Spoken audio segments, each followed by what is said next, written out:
Hi. Um, that's pretty much my reaction after this movie. It was just blank. Whew. Okay, so here's the story. I've said it a million times, but this time I especially mean it. I had not seen this movie and I didn't know anything about it. I knew that at one point Tony said Earth is closed because I saw a shirt that said it, and I knew that Thanos was like probably in it. And I swear to you, that is all I knew. So as you might assume, watching this movie was a pretty intense experience. Wow. So I think another big part of my reaction to this movie is that because I watched WandaVision, I know some of what happens in Endgame, a little bit.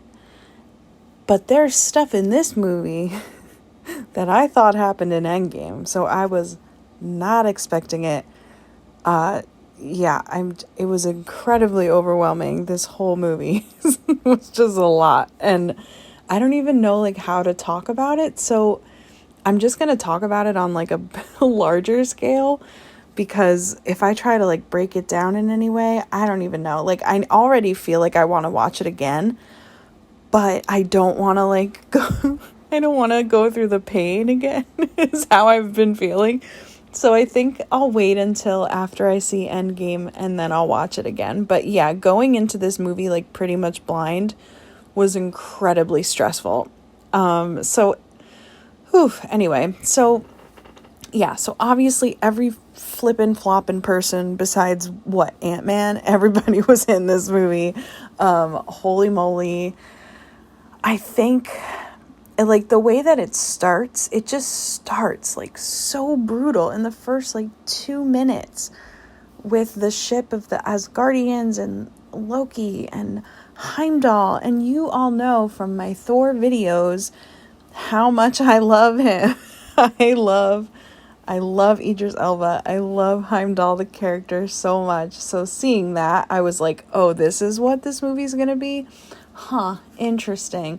Okay, wow. So, and then, Loki, like, that's the other thing that's so strange is like watching this movie for the first time with the full context now, but also knowing, because you can't avoid it, the things that are soon to be released. So, like, for example, obviously I know that there's a Loki show that starts in a week, but like if he's dead, how is that possible? Don't tell me in the comments. Let me figure it out on my own.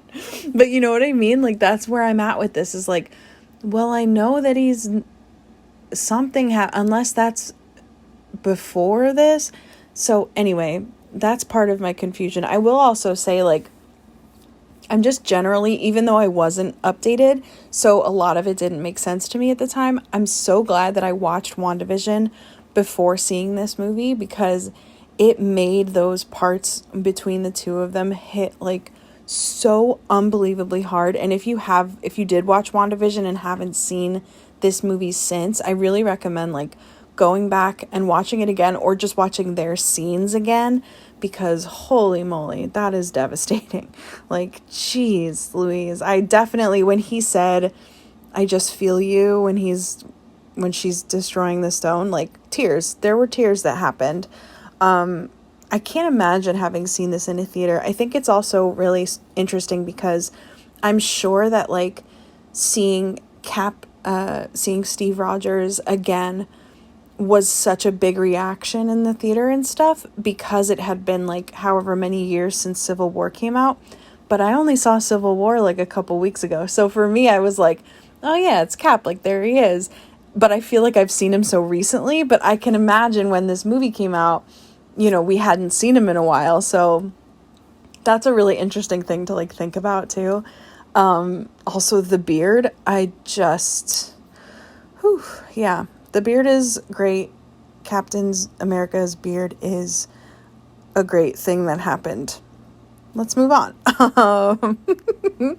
Obviously, after seeing Black Panther so recently, it's always going to be so emotional to see Chadwick Boseman now and to see Black Panther in general, but especially like just after seeing Black Panther 1 or 2 weeks ago, it was just so good to see him. I was so happy to see him. I was so happy to see Wakanda, to see Okoye, to see Shuri, to see M'Baku, and just everything. Like, to see, as soon as when Cap said, "I know where we can go," and those like Wakanda, the song kicked in, I was like, oh, I was screaming. That was awesome.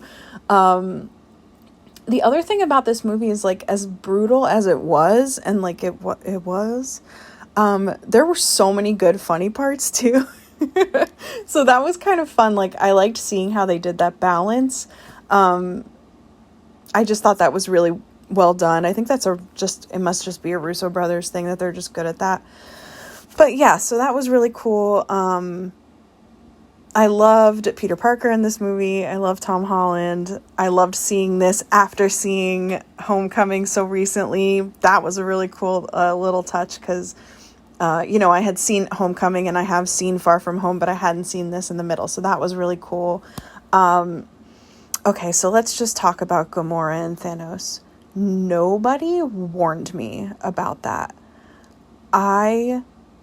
Like, as much as, kind of like from context, like, even though I hadn't seen this and I haven't seen Endgame, like, I know some things just from like memes and internet culture and stuff. Like, I do try to avoid it until I've seen it, but I had no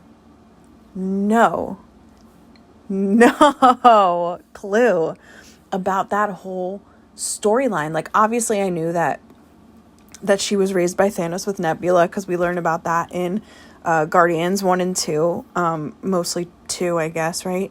So I did know that, but like, I didn't know any of this happened. I did not know that she died. The whole part with her asking Peter to kill her because she didn't want to reveal to Thanos that she knew the location of the Soul Stone, like, that was very real. I don't know why. Like, I didn't think that was cheesy. I didn't think that was forced. I thought that was like super intense. Yeah, I just was not expecting it. I'm so sad that she's gone. I think Zoe Saldana did such an incredible job. I think she was perfect for that character. I don't think anyone else could have played it. Just go watch Center Stage. No, I'm kidding. But you know what I mean? Just, the more Zoe Saldana, the better. She's great in Center Stage and Crossroads. But anyway, she did such a good job in this movie as Gamora. I love the character of Gamora. I love her relationship with Nebula. That was so heart-wrenching. Like, just that whole sequence. It really took my breath away. Especially seeing her as a young child. And then, like feeling bad for Thanos in that moment was really confusing. Like, I'm watching this movie and I'm so frustrated with, like, those parts of movies or when they have like this, they're fighting against this big bad or this villain that they just cannot defeat, and it's like impossible, like they just can't. That always like frustrates me. I don't usually have like fun watching that. I'm always just like, okay, can we get to the part where they're gonna win? Like, that's a me problem, I think. But so then to feel like bad for Thanos, I was like, I don't want to feel bad for him. And like, I don't, like, he's wrong. It's not a good thing to do, obviously. But in that moment, you're kind of like soft for him, like, oh God, that sucks. Like, I don't know. That was so just like another element of this movie that I did not expect. Wow. I liked Thor's adventure in this movie. I thought him and Rocket were really fun together. When they show up on Wakanda, that was like killer moment. So then let's get into what I thought was an Endgame. So like, obviously I knew about the snap. Like I said, you can't really avoid it. And I knew like some of the people that got taken, what are we calling it? Snapped, evaporated, taken, teleported, whatever. I knew a few of them, but I did not know it was that many. And I did not know that that was in Infinity War. So, like, I knew that Thanos took the stone from Vision's head because of WandaVision, but I thought that was an Endgame. So I was not expecting to see that now. I was not emotionally prepared. And then the fact that, like, everyone looks so scared when they like evaporate, but when Wanda gets taken or whatever, she just looks like relieved because she's just so full of grief, and like that was so sad and like so layered and stuff. So I know obviously that like a lot of these people come back because they have TV shows that are coming out or that are out, but I don't know how. So it's really overwhelming. Like I have no idea what happens in Endgame. I know like I said, I know the big moment that everybody was talking about. Here's the flip through. And I know like a couple little things because I saw Far From Home, but like I don't know how this all fully plays out. I don't know. This movie was a stressful moment for me.